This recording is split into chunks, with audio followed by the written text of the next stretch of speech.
Hi, everyone, and welcome to today's episode of the Positive Proof Podcast. I'm your host, Parmis Najmi, and I'm so glad that you're here. If you want to listen to more episodes like this one on self-improvement, mindset, and wellness, go ahead and hit that follow button to join the family. Before I get into today's episode, I just want to ask you guys for a quick and kind favor, and that is if you haven't yet left a review, I would absolutely appreciate it if you could do so. It helps so much to build this podcast and help it grow so that we can increase the positive impact we make and just make it a bigger community. Also, if you're looking for daily motivation, follow me on Instagram at Positive Proof Podcast, where I post behind the scenes content and daily quotes that serve as sweet little daily reminders. And if anyone is wondering how to leave episode requests, you can actually send me your thoughts via the DM me your thoughts link in the description or just via Instagram DM. Now, I'm really glad you guys decided to tune in today because we're talking about something we all struggle with, which is confidence, or more specifically, the lack of it. And if you've ever felt insecure, if you've ever caught yourself hesitating because you're worried about what people might say or think, I want you to know you're not alone. We've literally all been there, including myself. And some of us are still there. And it can feel like a never-ending cycle because, you want to step up, you want to shine bright and show what you're capable of. But that little voice in your head just keeps saying, who do you think you are? Or what if you fail? Or even worse, people will judge you. That scary, scary word of judgment. I've been there too. And when I was younger, I was the type to second guess myself a lot. And I mean like a lot because I was a people pleaser and perfectionist. So I'd quite literally overthink every single detail of everything. Not because I truly wanted to be that thorough, but because I was scared of messing up my work or just not being good enough. And the result, well, I played small. I found ways to hide instead of ways to grow. And maybe you can relate to that feeling, wanting to be invisible in some moments, not because you have nothing to offer, but because you're worried that everyone else in the room is somehow better, smarter, or more qualified than you. So today I want to flip the script on that mindset because here's the truth. Confidence is not really something you're born with or something a magical fairy sprinkles on you one night as you sleep. Confidence is a muscle you build, and like every muscle, it gets stronger with practice.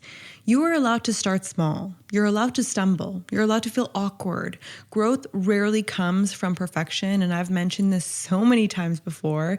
It usually rises from those real, messy moments when you get a bit uncomfortable. And one thing I want to point out, everything we talk about today is going to be internal. It's going to be how to internally boost your confidence, not externally. Because I will say that even if you feel like you're confident from an external standpoint, I promise you, if you don't have everything figured out internally, you will still lack confidence. Confidence is not complete if it's not both external and internal. But regardless, we're going to be talking about 5 principles that you can apply to internally increase your confidence. Because just like everyone says, confidence comes from within. And nothing is more attractive than having confidence. So let's have an honest, judgment-free talk about how we can all boost our confidence levels and overcome insecurities once and for all, or at least learn how to manage them so that they don't hold us back.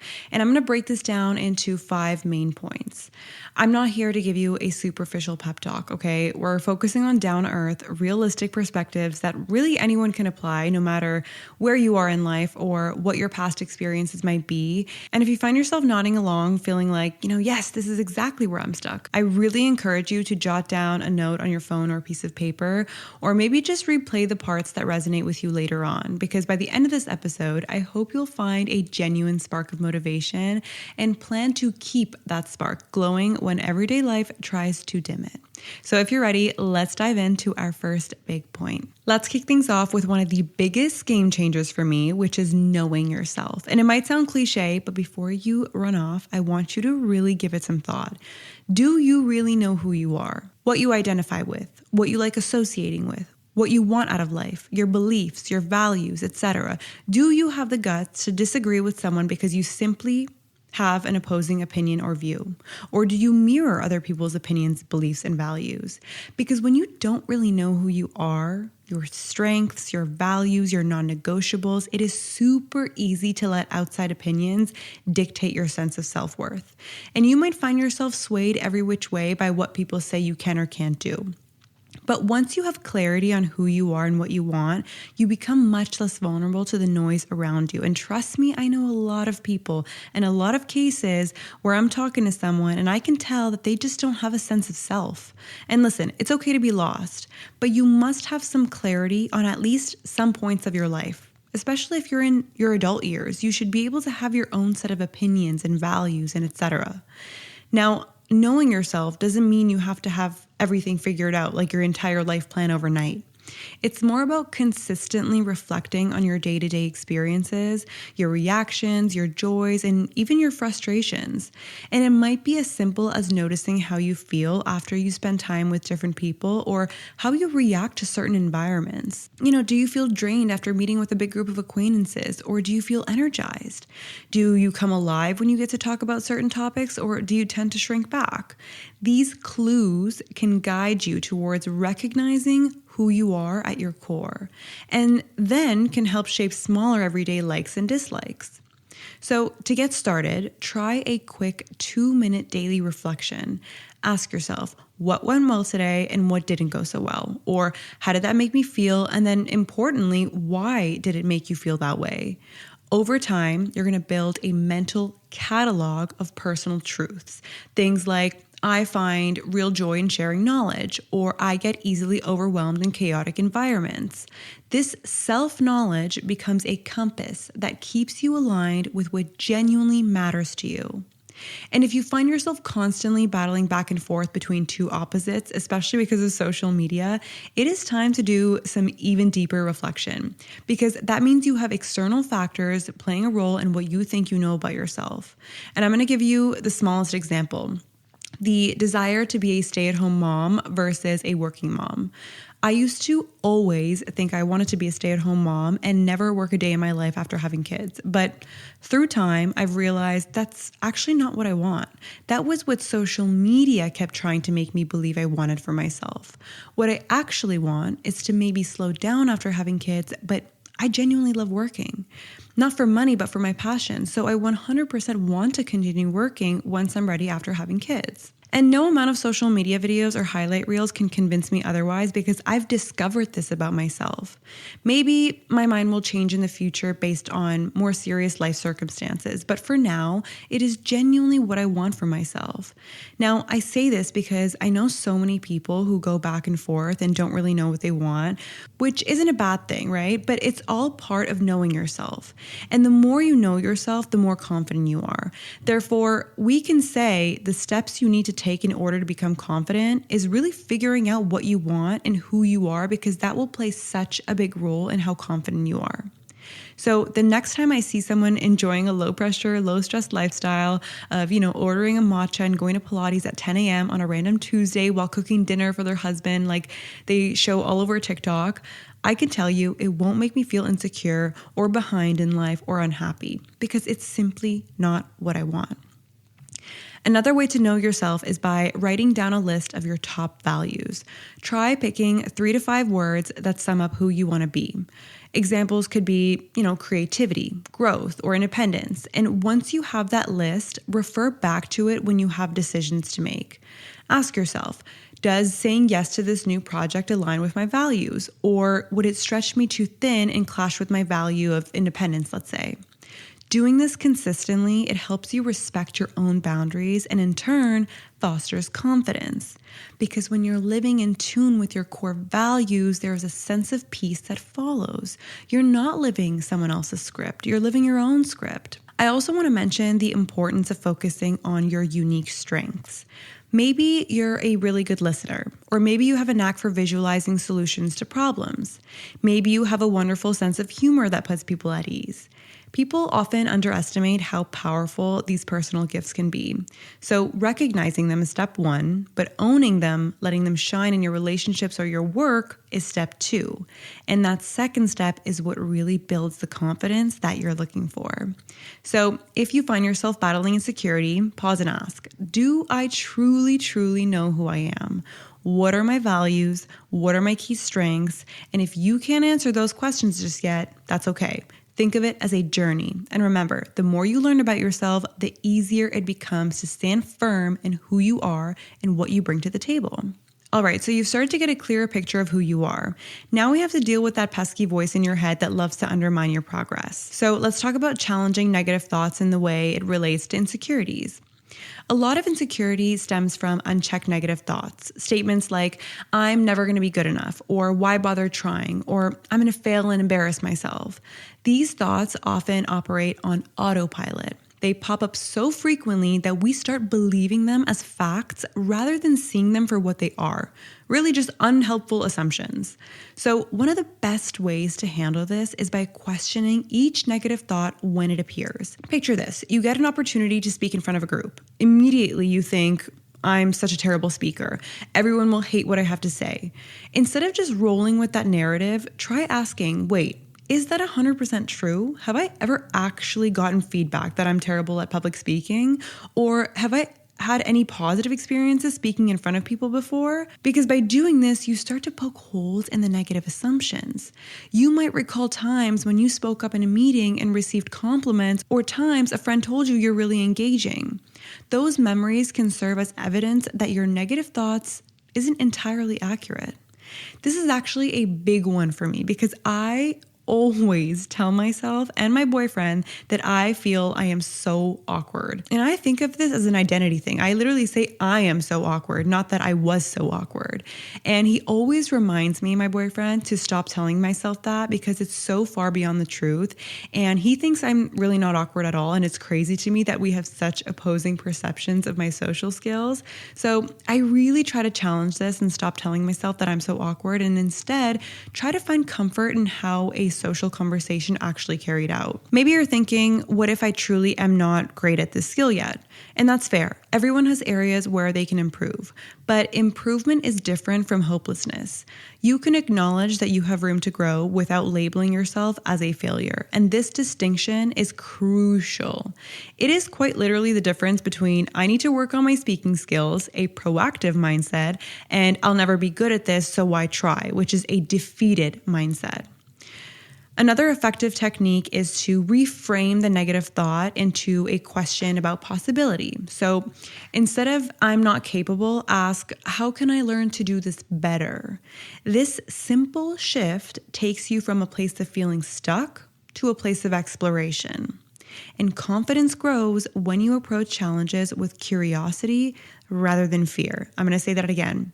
Confidence grows when you approach challenges from a place of curiosity rather than fear.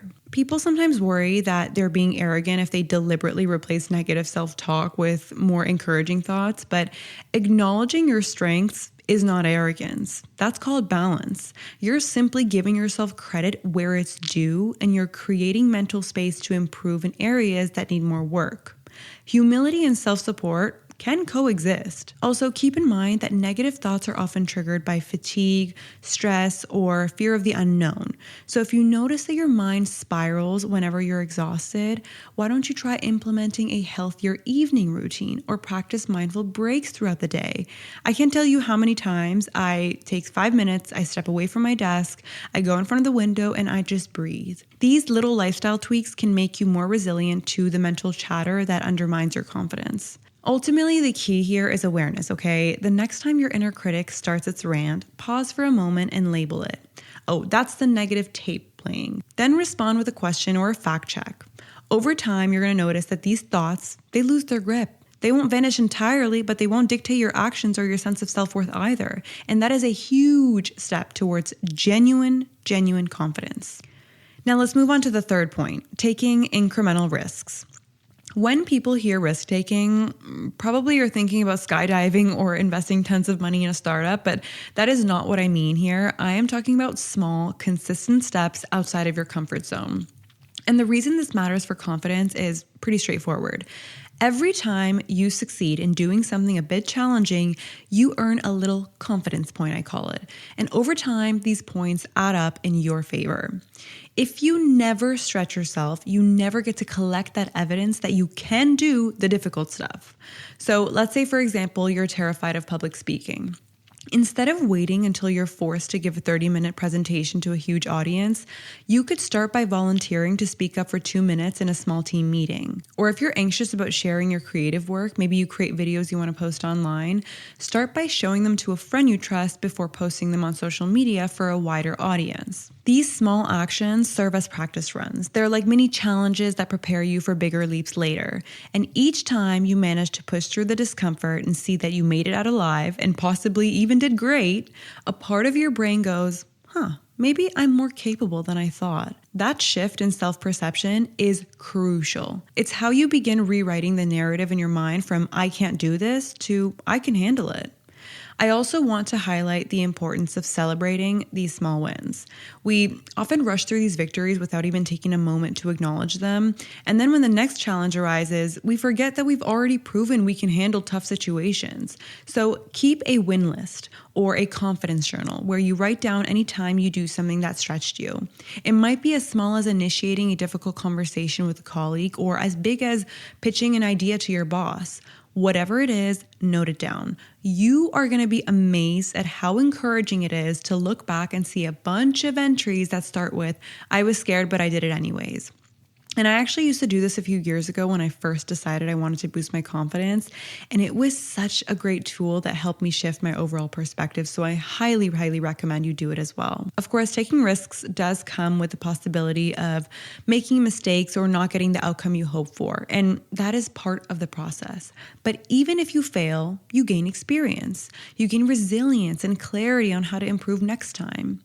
When you frame failure as a learning experience rather than a final verdict, it stops being a threat to your self-worth. And listen, in the end, confidence is built on action, not just thoughts or affirmations. Positive self-talk is helpful, but real, lasting confidence grows when you pair it with real experience. One of the reasons my confidence really skyrocketed in my early 20s is I didn't just work a 9-to-5 and call it a day.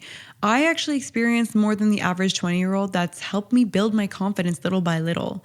For example, I proved to myself that I can become the fittest I've ever been in my life by transforming my body and mind in my fitness journey. Or I proved to myself that my creative work is something people enjoy consuming by risking what other people think about me and posting on social media, or better yet, starting an entire podcast. Or I took a leap of faith and I quit my job and tried out working for myself. On top of that, I started a whole business with my boyfriend in an industry that we have zero experience or knowledge in. I ended a 3.5-year relationship to pursue another one. All of these decisions involved some level of risk. And the outcome, whether good or bad, allowed me to learn about myself. So think about one area of your life where you've been playing it safe and ask yourself, what is a small step I could take this week to move out of my comfort zone? And then commit to doing it. You don't have to broadcast it to the world, just prove it to yourself first. Over time, these incremental risks will stack up and your confidence will reflect all the things you've dared to try. Now let's talk about something we all do, even when we know we shouldn't, which is comparing ourselves to other people. And I actually have a whole entire podcast episode on this by itself, but we're going to touch on it today. Whether it's scrolling through social media and seeing someone with more money, better looks, or a higher level of education, it's easy to feel like we're somehow not measuring up, but here's the harsh reality. There will always be someone that's richer, more beautiful, more talented, or more successful by some definition. But here's the flip side. That fact doesn't mean you can't be confident too. Confidence isn't about being the best in any one category. It's about recognizing your unique gifts and values and then allowing yourself to shine in the areas where you genuinely excel. When you spend time obsessing over who has more or who does it better, you're actually diverting energy away from your own growth. Imagine if an athlete spent all their training hours just watching videos of a rival's technique instead of refining their own. It wouldn't make them perform better. It would just distract them and fuel insecurity. So, how do you break free from comparison traps? Start by acknowledging when it happens. The moment you catch yourself feeling less than because you saw someone's fancy vacation photos or read about their promotion, pause and ask, is this feeling rooted in actual evidence of my inadequacy, or is it just envy creeping in? Most of the time, it's the latter. Their success doesn't invalidate yours. Their beauty doesn't negate yours. And their bank account doesn't reflect your personal worth. So next, what you're going to do is you're going to make a habit of focusing on your own progress. One way to do this is by tracking your personal milestones. Maybe you've become more assertive in meetings or you've started a healthy routine. Celebrate those wins. Document them somewhere, like a journal or a note on your phone, so you have a running record of how far you've come. This helps you shift from am I as good as them to am I better than I used to be? And that is a far more constructive question. Finally, I want you to remember that we all have different life circumstances. Someone might have more resources or they may have started their journey earlier. It doesn't mean they're inherently better.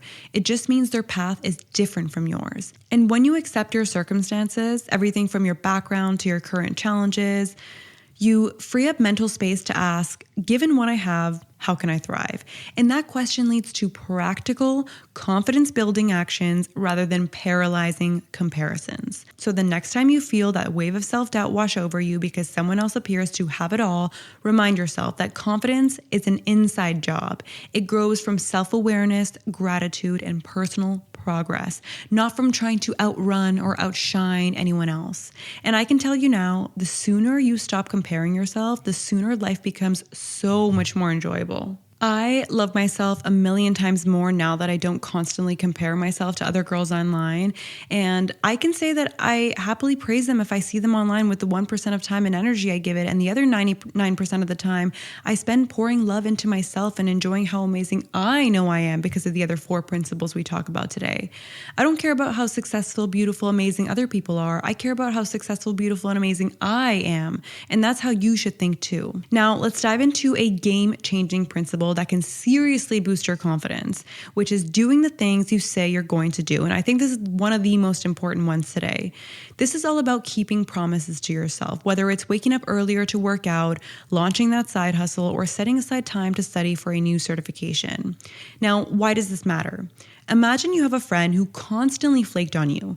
They'd promised to meet up for coffee but never showed, or they'd swear they'd help you with something but backed out last minute. Over time, you'd probably stop trusting them, right? That same dynamic happens internally. Every time you declare, tomorrow I'm going to start my project, but then let yourself off the hook without a real reason, you chip away at your own self-trust. It's not about being perfect or never changing your mind. It's about recognizing that your word, especially the promises you make privately to yourself, has power. When you follow through, you send a signal to your subconscious that you're reliable, that you can be counted on, even if no one else is watching. And that is how you lay down a strong foundation for genuine confidence. So how can you start keeping promises to yourself? First, set realistic goals. Don't promise yourself to start a side hustle if you truly don't want that for yourself or you're not ready to put in the work. Or don't vow to run a marathon by next month if you've never run more than a mile. Instead, commit to running 3 times a week, even if it's just for 10 minutes at first. Setting achievable targets prevents you from constantly feeling like you've failed. Every success, no matter how small, becomes evidence that you keep your word. Next, you're going to track your progress, and this could be a simple checklist or a to-do app. When you see those items getting ticked off day by day, you're building a bank of trust in yourself.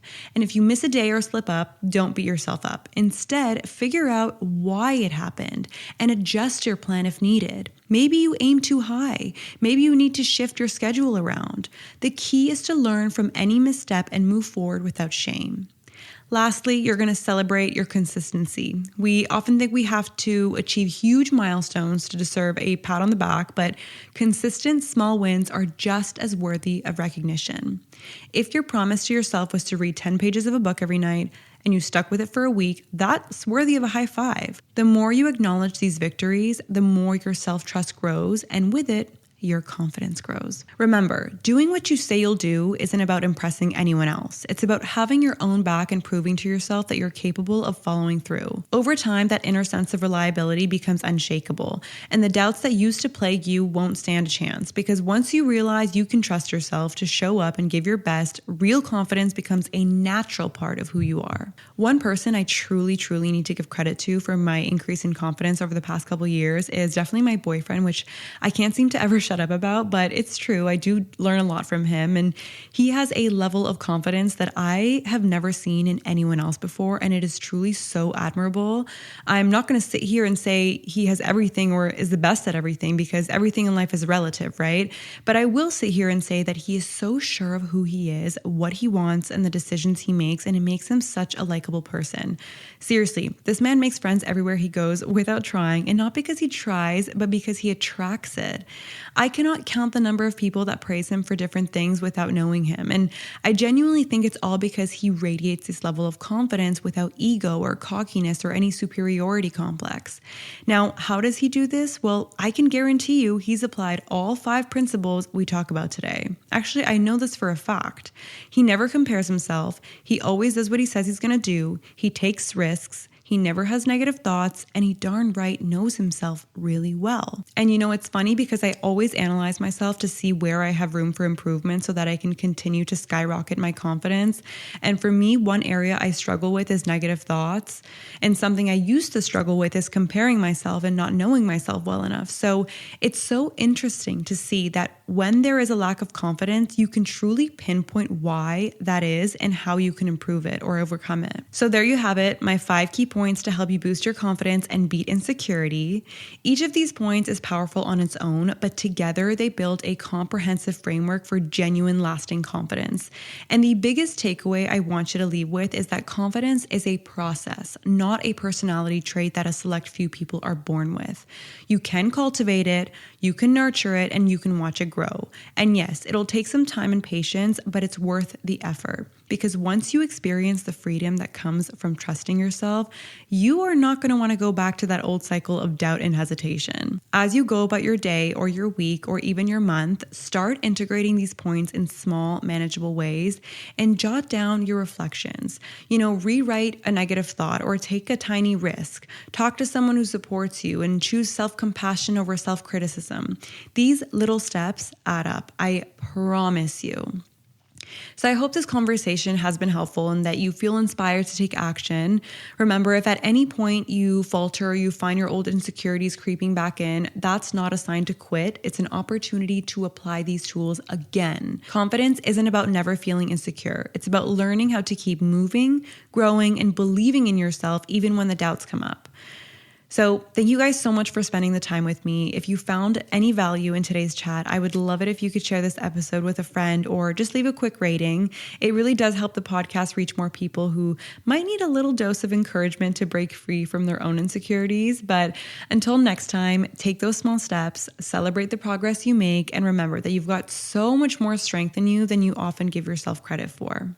To everyone else, if you've made it this far, I appreciate you so, so much, and I can't wait to chat with you again in next week's episode. Lots of love, Parmis.